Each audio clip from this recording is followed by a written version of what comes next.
Good afternoon, everyone. I don't know if is this on, Victor? Yeah. Good afternoon. I'm Sal Cardan. I'm the president here at the Colburn School, and it's a real pleasure to welcome families and students here to learn a little bit more about our very significant announcement that we made this week for our campus expansion. Perhaps watching that sizzle reel, as we call it, you saw your children there, you saw yourself in the film, or maybe one of our wonderful faculty members in the film. But that short film really encompasses the breadth of our community and the students and families that will be served by this campus expansion project. On Wednesday, we announced publicly the project, which is about a 100,000 square foot addition to our current campus. Just to give you a little bit of perspective, what we call the Grand Building now is about a 65,000 square foot building, so it's significantly bigger than that. And the principal components of our new campus expansion, which I think all of you may know or should know, that is on the surface parking lots. What was now called Athena Parking will become our new, what we're calling the Colburn Center. It will encompass two principal programs: a 1,000-seat concert hall with a very large stage. If you have a child or if you're a student enrolled in one of our larger ensembles or you're in our dance program, you well know that we have wonderful performance facilities, but not stages and halls large enough for full symphonic orchestras, for dance productions, and this will become the home for those programs. And I'll talk with some of my colleagues, academic leadership of the school, about how we'll use those spaces in the coming years. It'll become also a very important community resource, just like Zipper Hall is now for the community. We have so many musical organizations that use Zipper Hall for their full seasons, groups like Pianospheres and Los Angeles Chamber Orchestra. We also will have rentals there, and we've been very, very, very fortunate to have an extraordinary gift to support the construction of the concert hall from dear friends of the school, Terry and Jerry Cole. So the hall will be known as Cole Hall. And in addition to their gift to help build the hall, they've also created a fund, an endowment fund, that will support community use of the hall. So for small dance companies, for emerging music organizations, for artists and ensembles, they'll be able to use the hall supported by this fund that the Coles have most generously created. So the concert hall is one part of it, and in just a moment we're going to show a video that will orient you to how the buildings are laid out on the site. But the corner that's closest to Colburn will be the concert hall. The very narrow hilly street, 2nd Street, that comes up from Hill, one-way street up to Olive, will be closed. We're working with the city to close it. It's a very dangerous street. If you've ever had to walk down that street, it's both steep and also the traffic flow there is not ideal. There's really not sidewalks. So that's going to become a pedestrian way down the hill. And then a few years ago, we had an opportunity to also purchase a very small parking lot. It's the one on the other side from Athena. And so altogether, that area there will be an outdoor plaza outside the concert hall. That'll be for families and the community together. We hope to have outdoor projection walls so that the performances in the concert hall can be shared outside.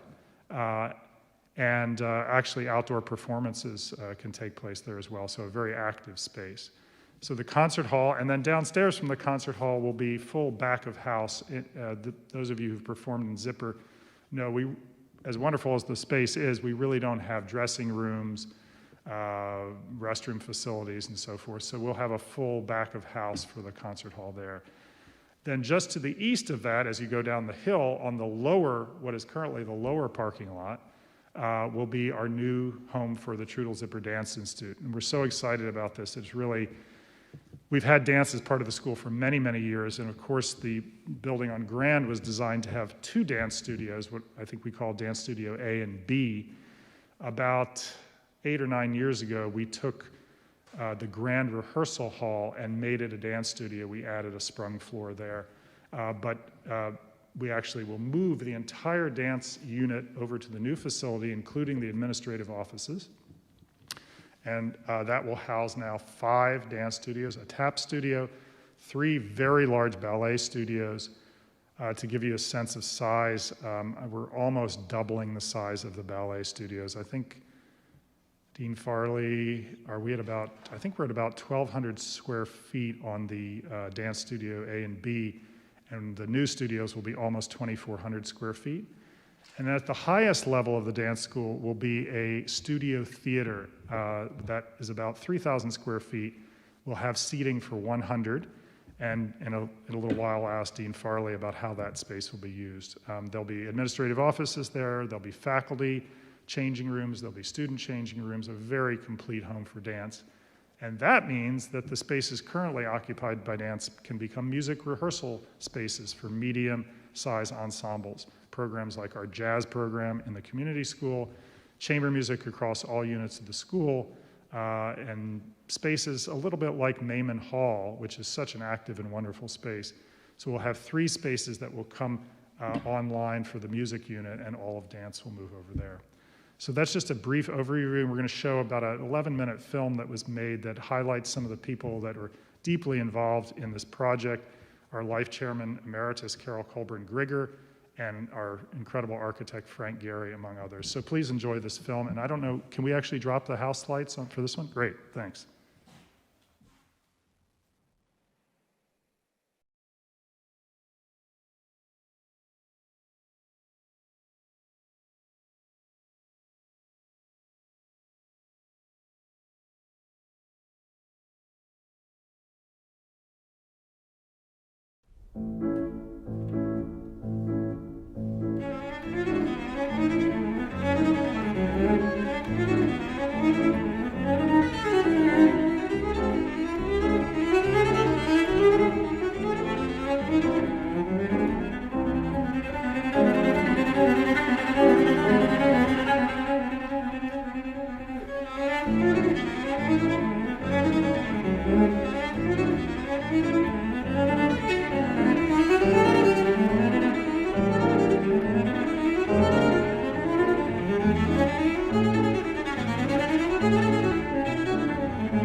In the 90s, my father had what he thought was enough to build the school downtown on a site. And indeed, it was ready to happen. But at the same time, he had in his mind to build a concert hall, a smaller concert hall than Disney, half the size maybe, for what was needed. But then he knew that he had to build the school, and that's what we've done.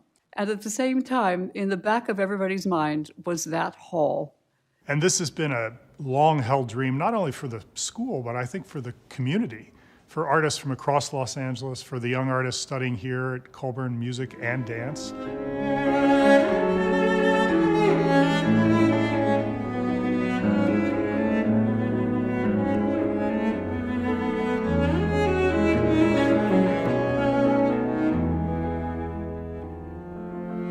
I love classical music, and I listened to music all my life. And I've always been interested in places to go to listen to music. I designed the Walt Disney Concert Hall. When I did Disney Hall, I was interested in the people-to-people relationship that a building created.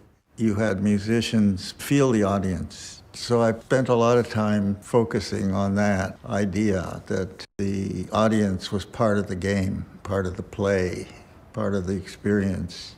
It's about creating an intimacy inside a building between musicians and audience and vice versa. During that experience, I worked with Yasu Toyota, who is also well trained in classical music and who I've known for years and became really a close collaborator. Our partnership on Disney Hall, when it was finished, we knew we had done something. The musicians told me that they really felt the audience. They were excited about it because they could play with that feeling, that love and attention that they were getting. So those things became important to me. I wanted to design more concert halls. Selecting an architect We thought about the importance of the piece of land on Bunker Hill in the urban context. An architect who had designed great concert halls, who understood downtown Los Angeles, who was part of the fabric of this great city. Someone who is incredibly collaborative and passionate about the performing arts. Well, of course, who else could there be but Frank Gehry? I've known Frank since the Disney Hall project. I've known about Frank way before then, as have many people. And we are so lucky to have him eager to do this project. And as he himself has said, this little piece of real estate, just kitty corner to Colburn School, just down the hill from Disney and from his wonderful new related project, the hotel, the amenities, the restaurants, the housing, is the last piece in the Frank Gehry three-dimensional jigsaw puzzle. It just seals the entire area. And as our old friend Ernest Fleischman would have said, the cultural corridor, which is Grand Avenue, up and down everything that we have now, the Broad, the MoCA, Colburn, Disney, the Music Center, Moneo Cathedral. What we were really missing, honestly, in that beautiful arts corner that we have is a medium-sized hall. So Frank and Yasuhisa Toyota have designed a hall which is very spacious. It will seat up to 1,000 people. But at the same time, it's very intimate, the way it's been designed and compressed, so that there is always a feeling of intimacy between the audience and the orchestra, the performers, a dialogue back and forth, almost an emotional conversation. The fact that there is no stage edge, that the first row of seating is at the performer level, that the seats behind the stage come down to stage level. People that are sitting around the back of the stage will actually come right down onto the stage as well. The first rows back there are about 3 or 4 steps above the stage, so that people sitting will be able to see over the heads of the double bass players and percussionists that are going to be standing on the back of the platform. And what's unique about it is that this hall has a very large stage, a large platform, the similar size to Walt Disney Concert Hall, and this spectacular floating balcony that brings the upper level of seating that much closer to the platform of the stage. I thought of hanging the balcony, floating it above, instead of connecting it to the wall. When you have balconies attached, it traps the sound, and so this freed up the whole thing. And the wonderful feeling of the clouds, which are actually very functional in terms of light and acoustics. Frank imagined a kind of series of clouds that were floating in the air. And we've spent 3 or 4 months working with Yasu and his team to refine the shape of the ceiling. We've moved it down, then we moved it up. There's a real sweet spot in terms of the height of the ceiling over the stage. The other day I saw the little model of the hall. Then I saw those little kind of people hanging in the middle of the ceiling, like you're a little balloon, I said, Frank, what are those things? I said, what is this? You could suspend musicians in the air. You could suspend actors, singers, and it's a work in progress. They can have a singer that can come here, they can move them around, they can be here, there, and they go. I mean, it was like, it's unbelievable. I mean, there's like everything will be there at our disposal. And I think it's incredible. I mean, at his level, after everything is done, that he's still trying to find new things and make them better, make them more imaginative. It is really fascinating. This room will have an orchestra pit, and the stage risers will go down completely flat so that dance performances and open stage opera can happen here with an orchestra pit. And this new facility will provide 5 extraordinary dance studios, one of which, our studio theater, will have seating for 100 and full capability for full dance productions.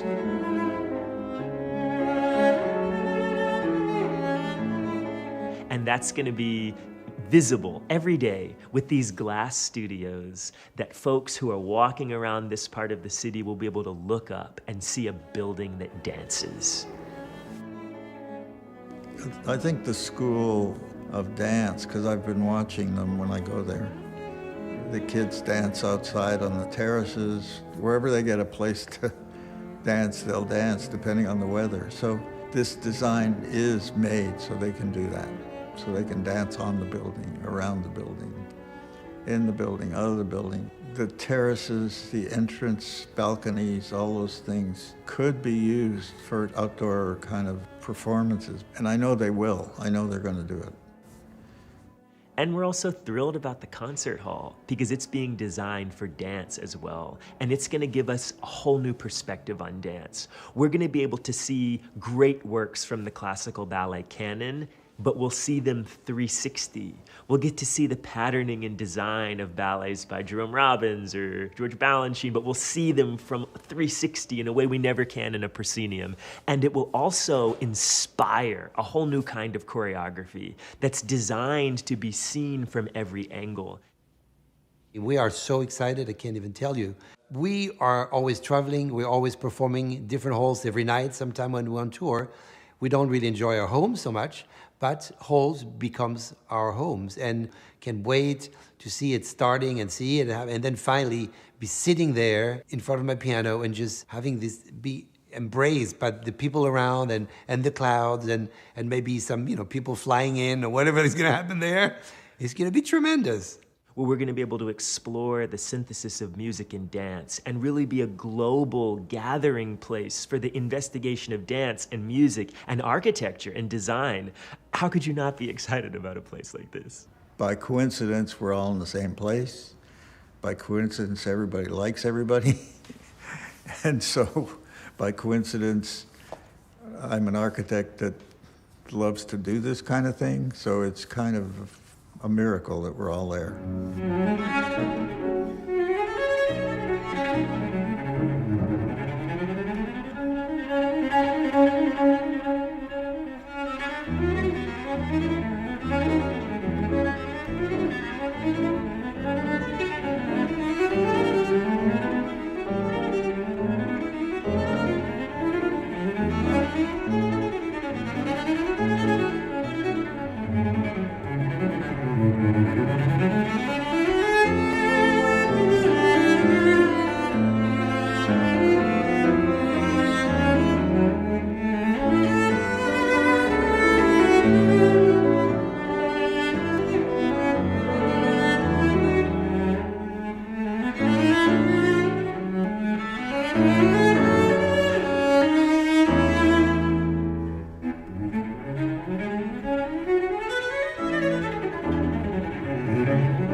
That last shot was of the studio theater for dance, the performance 100-seat space for dance.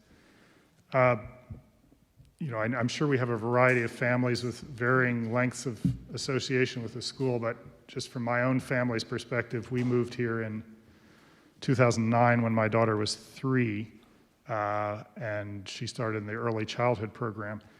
And these buildings have really become her second home.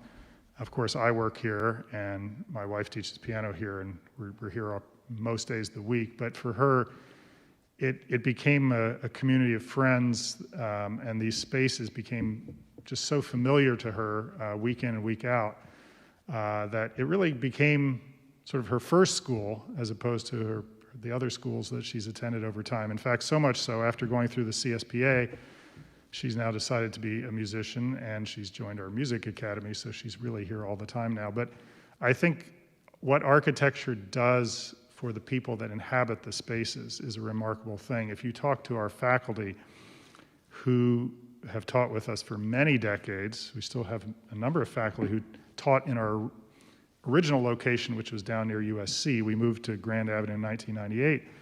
But they'll tell you that this 1998 building, the Grand Building with Zipper Hall, was a transformative experience for the faculty and for the students. It created performing spaces in bright, airy, open spaces where students could and families could meet, could mingle, could rehearse, could perform. And then with the addition of the building we're in now, the Plaza in 2007, and our cafe, that just took that to another level.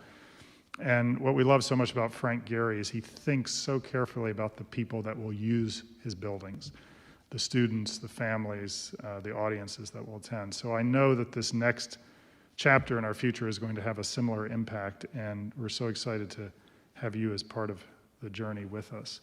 So it's a pleasure now to welcome some of my wonderful colleagues here up to the stage. We're going to have a brief conversation and give you a chance to ask some questions about the trajectory of this project. First, our provost, Adrian Daly, Dean Silas Farley of the Trudel Zipper Dance Institute, Dean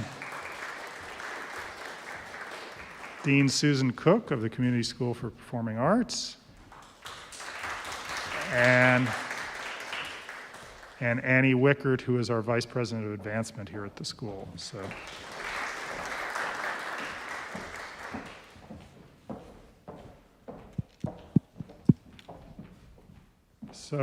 Provost Daly, I'm going to start with you. I think here on the stage, you and I have the longest tenures of the group, so we'll start.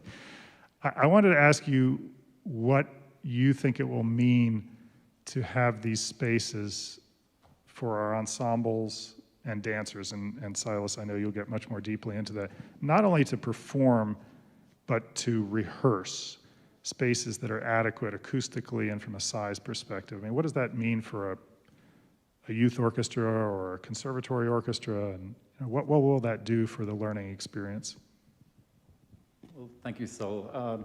Well, I can't overstate the importance of how the comfort level of musicians on stage helps determine an optimal performance experience. And by having this new facility available to us, it means that not only will our students be able to play in one of the most beautiful concert halls in the world to a hall of 1,000 people, but they'll enjoy a beautiful artistic experience just when they walk on and see the space that they're walking into, and to hear the sound of an empty hall or a full hall, and that'll sharpen their ears to the point where when they play that first note, that how that note reverberates in the hall and bounces around the room and comes back to them on stage will inform them on how to play the next note. And it will sharpen everything that they do, hopefully other than the pitch, but it will just give them a sense of how the magic of their sound transforms everybody in the space with them. And this idea of the connectivity of the sound to the ears of the audience will be linked to the connectivity of the space, where everybody will be around the musicians, everybody can see everybody in the hall, and I think that will be magical. On a more sort of fundamental thing, the day-to-day opportunity to be in the same space that you're actually performing in, you'll get a sense of how you will sound when the audience will be there. And you'll tune your performance to that experience. So rather than having to play in a room and then get on a bus or drive to another theater where you have one chance to kind of try out the piece that you've been rehearsing and then to play it, you'll have sort of evolved your learning experience in the same space that you're going to be performing. And that'll be a really tremendous thing. Yeah, I think that is so true. We've heard from the Los Angeles Philharmonic that when Disney Hall was being contemplated, at first it started, they said, well, we need a space that's a little bit smaller with better acoustics, but what they realized by having a space like Disney Hall, once they moved into it, it changed who they were as an orchestra, how they listened to each other, the kinds of sound they could make, how they interacted with their audience, the types of pieces they played. So we think it'll have a similar impact here. Susan, or Dean Cook, I wanted to ask you, one of the, I think, remarkable things about the Community School of Performing Arts is that from a very young age, students can perform on these stages that we have in the hall. And maybe you could talk about, in some level of specificity, what are the kinds of performances that would be now in this new space that you're envisioning will take place in the new concert hall? Sure, happy to answer that. I think it'll be amazing exposure, first of all, for the community music students. I think the artists that will be brought into this new amazing space will be amazing. We have a band concert tonight where we're combining our bands, the concert band and the wind ensemble, and we have to put students up in the balcony area because there's not enough room on stage. Our current stage in Zipper Hall only fits 60 students, so we'll have about 80. So it'll be amazing to actually be able to fit them all on one stage. And we're in a position where we typically have to rent out concert halls for our orchestras similarly. So it'll be lovely to have that opportunity. So our orchestras would be able to fit in this space, our bands, our Suzuki groups that perform at a very young age. They have two larger ensembles, string ensembles that typically perform in Zipper Hall, and it'd be amazing to have them in that space. And I just think another concert that we do during the year with dance is a collaboration concert, and it'll be amazing to be able to put that in this space too. I think there's just endless possibilities. Well, I think, I know some of you may be aware that, say, Carnegie Hall has a number of events where very young musicians can go play in Carnegie, their competitions and their various other opportunities. But this hall will have a similar aspect where just the ability to be able to perform on that stage. You know, there's no cultural project that Frank Gehry has undertaken that was completed that has not had a dramatic impact on the institution that it was built for and the community around it. They've all become international destinations, whether it's the Bilbao Museum in Spain, of course, right here across the street, Walt Disney Concert Hall, a hall that he built for the New World Symphony in Miami Beach, Florida, and most recently a hall in Berlin called the Boulez Saal. They've all become destinations for performers and audiences, and I think this will be no different. And for our students across the school to be able to experience that and sort of say, I played in Cole Hall this week, even that in and of itself will be a remarkable opportunity and experience. Dean Farley, this is a really big moment, and I think many of you know Dean Farley, and Dean Callahan came on just about a year ago, almost exactly a year ago, and we were in the design stages, and they had the opportunity to work directly with Frank Gehry on planning these facilities. So the design, the layout of the rooms is very much your input that went into it. But talk about how this is going to change the Trudel Zipper Dance Institute. It's an absolute game changer for our whole dance program, in the same way that it's critical for the musicians to be able to hear each other and have pristine acoustics that you rehearse with and then perform with. Dancers, we have to be able to move. And we have to have the space to really be able to travel. And it's like, as we move, then we can move the audience and we can explore all that's possible with the language of dance. So getting to come to the school, and then with only a few weeks that Darlene and I had been here, we were on Zoom with Frank and his team. And I've said it before, but there he was on Zoom just stirring creamer into his coffee saying, well, Silas, what do you want in your dance school? And then I am pinching myself to think that to be able to present ideas to Frank Gehry about a project. But Darlene and I were both able to bring the layers of our past experiences, her having directed the Miami City Ballet School, my time at New York City Ballet, and seeing what really worked, what really made our experiences what they were, and things that we thought maybe could have been done better in different places as well, and being able to bring all of that to bear in the design of this building. And I can go into more detail about that if that's helpful. But we have a vision not only to develop our students as performers, so that means definitely having beautiful studio space and beautiful performance space. And I think going deeper with that, like you're talking about, Adrian, is that when a dancer can rehearse in the same space where they perform, and there's the continuity of that, it creates richer performances it makes you more likely to take risks. We were just talking with a colleague of ours who had danced in the Hamburg Ballet, and being in the theater all the time, just the rhythm of always being in the theater for rehearsal and performance, you then become so comfortable on stage, and you feel like you can really connect with the other people on stage. You don't have that sense of panic of, oh my gosh, we've rehearsed for 4 months, we've taken the bus to this theater, and we have one shot to put this all together. But no, we're gonna have 5 performances in the same room that we did all the rehearsals. And there's an ease that comes with that. There's a fluency in performance, a fearlessness in performance that comes from that. And then we have a passion for developing the students also as leaders and choreographers. So to have a studio theater that we can then use at our own disposal for their performances of their choreography and their ideas. And we have an artistic inquiry class each week where we look at the history and development of dance. And Frank and his team have designed this beautiful library artistic inquiry space where we can watch films of pieces from the past, and we can do costume designs, and we can look at great writing about dance and all of that. And then that our dancers are athletes at the highest level. And so they need like the physical therapy suite like a football team would have or a major ballet company would have. And we're gonna have that in the new space, a space for physical therapy and Pilates and gyrotonic and all those things to undergird the dancers' bodies.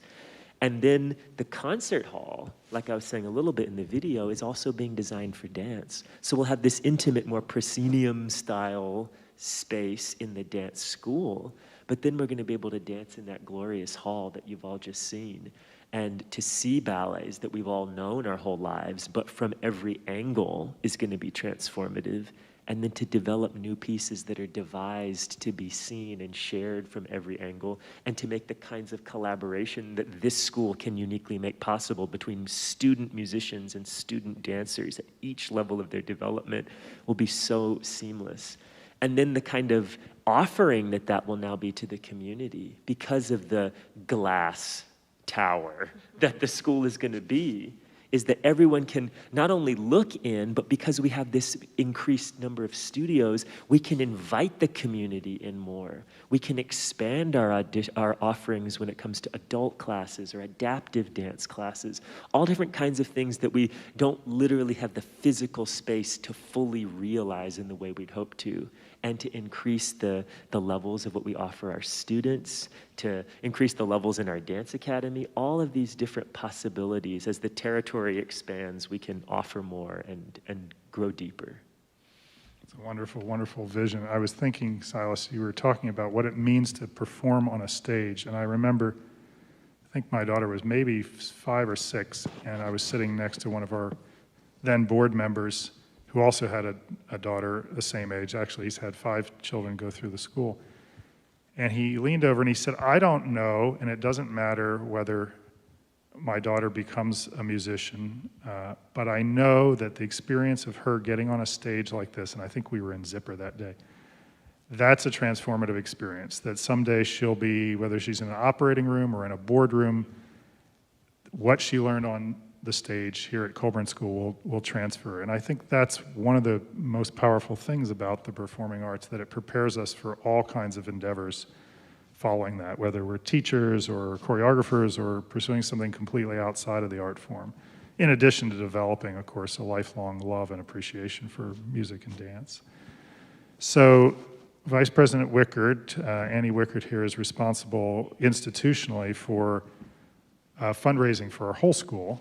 And I will say, before I ask her a few questions, so this is a major, major project for the institution, but as we've gone into it, our board of directors and our senior leadership here at the school, we've been very, very clear that as we go into a project of this magnitude, we also reinforce and in some ways grow our opportunity to serve our community and the programs we currently have here. So scholarships and the support of our wonderful faculty and programs, that will remain constant, in no way jeopardized by this project. And indeed, when we emerge at the end of this campaign for this building, the entire institution will come out stronger with new friends and not only new facilities, but new support for the institution. So it's an exciting moment, I think, beyond the building itself. So, but I did want to ask you, it is a big undertaking, right? I mentioned one significant gift, but what are we talking about in terms of the overall campaign for this project. Thank you. Yeah, so a project like this isn't inexpensive, shall I say. So you may have read, if you've seen this in the media yet, but the estimated campaign total for this project is $350 million. To date, we've raised 270 of that. So that includes the gifts that Sel referenced and many, many others, in fact, already. So a number of them anonymous, a number of them not, so there'll be more information about that forthcoming. But it is important to note that it's also gifts of many sizes, so that number can seem fairly staggering, but in fact, we are talking to donors already at this stage of gifts really of any level that you can imagine. And it's important also, as Sel mentioned, we believe, and I think it will come true, that at the end of this project, the whole school will be much stronger. Carol, you heard in the film, mentioned that her father and then subsequently the Colburn family, of course, have been extremely generous to the school in getting us to where we are to this point. But over the last 10 years or so, I'd say there's been a very important movement towards bringing in more donors from the community, and I know many people in this room contribute to the school. And in fact, the school is supported through its entire budget, 75% of that comes from philanthropy. And the rest comes from tuition and fees for housing and renting the campus. So it is an extraordinarily high number that we rely on for our community, for their support. And so this project already has brought people into the community to support the school and get to know the school who maybe didn't before, from outside the parent and family communities. And so we see that will continue to happen. And of course, I hope it will also inspire a lot of our families to participate as well. So we've got about 3 years to go. I think Sel can talk a little bit more about the timeline, but to what we believe the building will open. And so in fundraising speak, that means we just exited our quiet phase of the campaign as of Wednesday and are now public. And what that means is there will be a number of things over the next few years to help us raise money and to help engage our community, things like seat naming. You go into a hall and you see a plaque on a seat in honor of someone. Trees, for example, and some of the wonderful green spaces that you saw in the film. Certainly spaces themselves, and really everything in between. So we'll be working on that over the next few years, and I'm sure you'll all be hearing a lot more about that. But we do have some work to go. The last thing I'll say about that is that it also is important to remember that campaign total does include more endowment for the school to help make sure that what we want to see happen inside the buildings, all the things that you've heard our deans just speak about, are supported before we open, so that we don't face a problem of opening the building and not being able to fund those programs that were part of the vision. So it is not only the construction of the project, but also a lot of the programs that will happen inside them. So you'll also be hearing a lot more about that in the coming years. Great, and Annie mentioned green spaces, and you could probably see in those images that were in the film, there are a number of, or actually 3 outdoor spaces in addition to the outdoor plaza, but 3 green spaces. There's one on the roof on top of the dance facilities that can seat about 100 people for a performance, but also be just a great place to have a lunch with trees and tables and so forth. And then down at the Hill Street side of the building, there'll be a private garden for the dance school with tables and opportunities for study areas outdoors for students and parents. And then a public garden as well next to that, that will be the pedestrian access to come up a set of stairs onto the plaza. So it's a great combination of indoor and outdoor spaces. As Annie mentioned, we're looking at about 30 to 36 months from now, the possibility of opening. Our goal is to break ground sometime within the next 12 months, potentially by the end of this year. And some of you may be wondering, well, I park on that parking lot, and where am I going to park? Which is a real concern. So there is a lot directly to the north that's a county-owned parcel, and we'll be exploring opportunities to create parking for families and parents there. There is also opening up underneath the Grand, of course, a garage under the new project just to our north. But we hope to break ground, as I said, potentially by the end of the year, and then it's about a 30 probably 24 to 30 month construction period. It's a very uncertain time. I don't need to tell any of you that supply chain issues and inflation are greatly impacting our project, but we're moving ahead and trying to manage all those elements as we can. So we're so excited, and some of you may say, well, I'm going to graduate by the time the building's built, which is sad in a way. My daughter will have graduated and be gone, so she won't get to, but we will welcome all of you back. We also imagine this is a wonderful opportunity to engage alumni of the institution, to come back and to perform, as of course, well as be audience members. But 3 years goes by quickly. As we can see, we're just past the 2-year anniversary of when the school had to close, unfortunately, for COVID. So time passes fast. I think we'd love to entertain any questions that you might have about the project. I can always talk a few minutes more. I know you have a dance event here in a few minutes, so we do need to wrap up. I think the other thing I'll say about the fundraising aspect is these projects are put together through the generosity of individuals as well as corporations and foundations. And certainly if you have ideas, I think, right, Annie, for, if you work at a corporation that you think might have interest or matching gift program or other opportunities, we need our collective community's help in order to reach our goal for this campaign. It's a very compelling project, not only for the school, but for the community. And we want to ensure that everybody who has need to use the spaces can have access to it. No, there is. I'm sorry, these lights are blinding. Go ahead, yeah.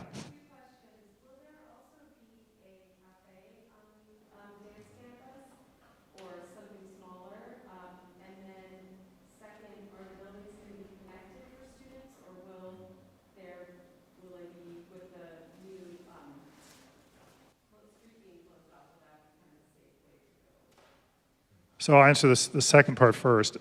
They are connected. So the studio theater, which is the largest dance studio, is at the same level as the lobby of the concert hall. In fact, on a performance evening, 2 performances could take place concurrently. And Dean Farley, one thing we didn't mention, but I'll say is in designing this space, educationally, it's so wonderful for students to have multiple dance performances, right? So we can imagine maybe 4 or 5 nights of a dance performance with 100 seats filled each night. That can take place because the lobby serves both the studio theater and the concert hall. From that lobby, students can go down to all the other spaces in the dance facility. There are also entrances at the Hill Street level through the public garden into the dance facility. In terms of food and beverage service, there will be what we're calling a grab and go in the new facility in the lobby space. So sandwiches, cold food, drinks, and so forth. And then in performance evenings, that'll be transformed to intermission concessions. There is not a full cafe kitchen as we have here. I think that question might have been about connecting the current buildings to that. Because at one point there was something about like a connector going over the street. Maybe it's something I read maybe like a year ago, but I'm not sure if that was your question, but I have. The question was that how many will get from here to there? Would it involve crossing the street? It does involve crossing the street. There is no physical bridge. However, because that becomes a T intersection now, one of the horrible things about that intersection, as you all know, there's only one way to cross it now. There's only one light that takes you over, and then you have to cross again. So with a T intersection, there'll be at least 2 crosswalks. We will see if, it so much depends on the Bureau of Engineering from the city, if a scrambled crosswalk might be a possibility where all traffic stops in all directions and you can cross diagonally. So certainly that would be a preferred, but it's not for us to necessarily be able to decide that. The Bureau of Engineering and Department of Transportation will have to do that. But we're working with them now. Simply, even the closure of that one block of 2nd Street will help greatly. We have done traffic studies. There are very high incidence. Please be careful on that street. People drive the wrong way down the street. People walk sometimes in the street. I would use the sidewalk, make the 2 crossings with the crosswalks and the lights there. So, yes? With all this expanded dance studio space, do you plan on offering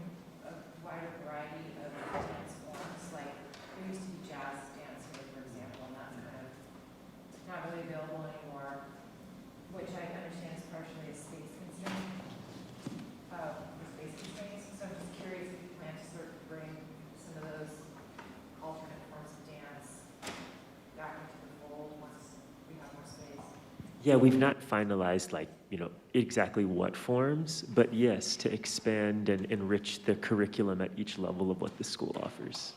Absolutely.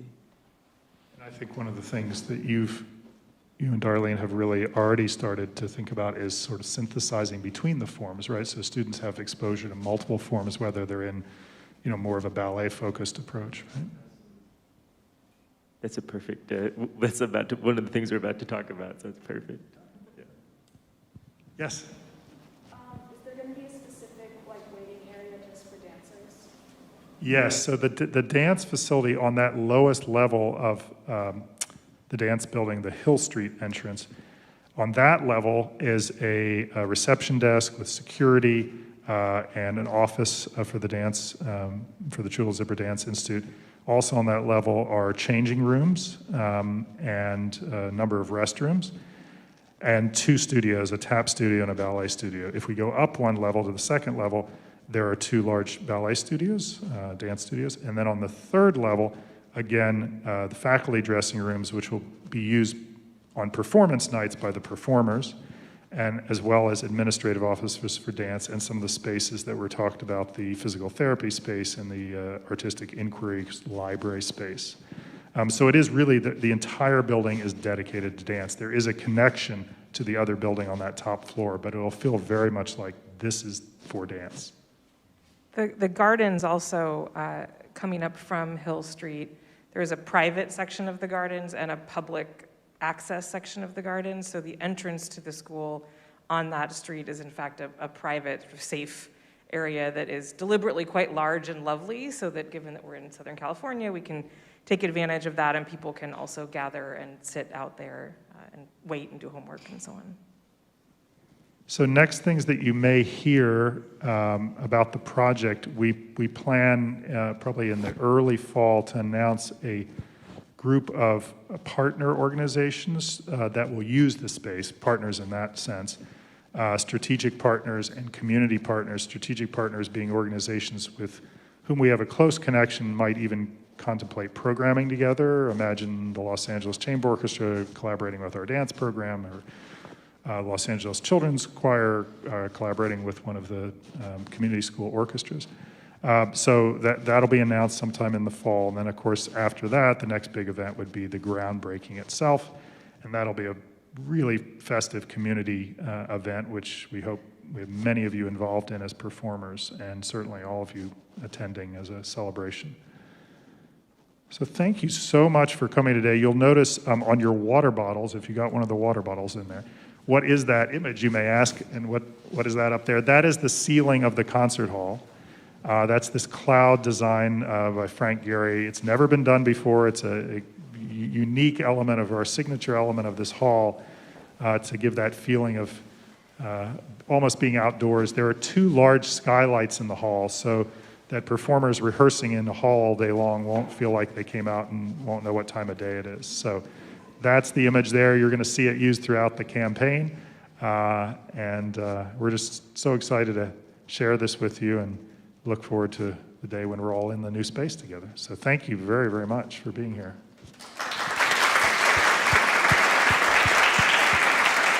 And any of the dance families. You have a meet. Yes, and any of the dance families, we'd love for you to stay and have a conversation about the enhanced training schedule starting in the summer, building towards the building.